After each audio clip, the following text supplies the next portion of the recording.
చిలకలూరిపేట పట్టణంలోని పేరుకుపోయిన సమస్యల పరిష్కారానికి పటిష్టమైన కార్యాచరణ రూపొందించి ప్రాధాన్యత క్రమంలో పరిష్కరించాలని లోక్ సత్తా పార్టీ రాష్ట్ర executive committee member Madasu Bhanuprasad కోరారు.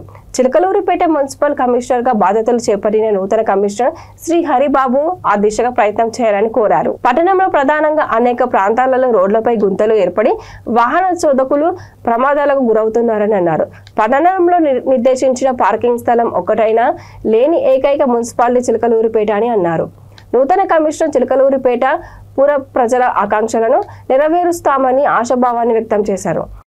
చిలకలూరిపేట పట్టణానికి నూతనంగా అధికారాన్ని బాధ్యతలు చేపట్టినటువంటి మున్సిపల్ కమిషనర్ గారిని స్వాగతిస్తూ చిలకలూరిపేటలో వారి దృష్టికి ఏ అంశాలు వచ్చినాయో మాకైతే తెలియదు, కానీ చిలకలూరిపేట పట్టణంలో ప్రధానంగా ఉన్నటువంటి సమస్యలు మీద దృష్టి పెట్టాల్సిన అవసరం ఉన్నది.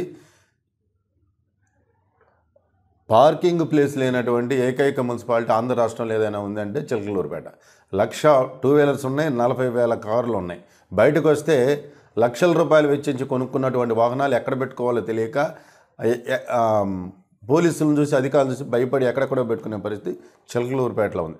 చాలా ప్రాంతాల్లో ప్రధానమైనటువంటి వీధుల్లో సైతం ఎక్కడంటే అక్కడ ఆ రోడ్లన్నీ కూడా పాడైపోయి కొన్ని ప్రాంతాల్లో పైప్ లైన్ కోసం పగలగొట్టి గుంటలు తవ్వి సరిగా పూడ్చని కారణంగా అనేక మంది రోజువారీ జీవితంలో ఆ ప్రాంతాల్లో కింద పడిపోతూ ఉన్నారు. మీరు సింగనగర్లో చూస్తే నిన్న నేను చూస్తే సింగనగర్లో ఆటో డైరెక్ట్గా పొలాల్లోకి వెళ్ళిపోయింది. అంటే అంత భయంకరంగా పగిలిపోయింది. అదే మాదిరిగా విజయ బ్యాంక్ దగ్గర రెండు ప్లేసుల్లో పెద్ద పెద్ద గుంటలు పడి రోజు అక్కడ బళ్ళ మీద పోయే వాళ్ళు కింద పడతా ఉన్నారు. చాలా ప్రాంతాల్లో వాటర్ లీకేజీలు నడుస్తూ ఉన్నాయి. చిలకలూరిపేట పట్టణానికి హైవే మీద ట్రాఫిక్ సిగ్నల్ లైట్లు పెట్టుకోవడానికి నాడు ఎంపీగా ఉన్నటువంటి లావు శ్రీకృష్ణదేవరాయలు మరి వారి చొరవతోటి డబ్బులు ఇస్తామంటే ఇప్పటి వరకు కూడా దానికి ప్రయత్నం అనేది ముందుకు సాగలేదు. చాలా ప్రమాదాలు జరుగుతున్నాయి. గత 5 సంవత్సరాల్లో 200కు పైగా రోడ్డు ప్రమాదాల కారణంగా చనిపోయారు.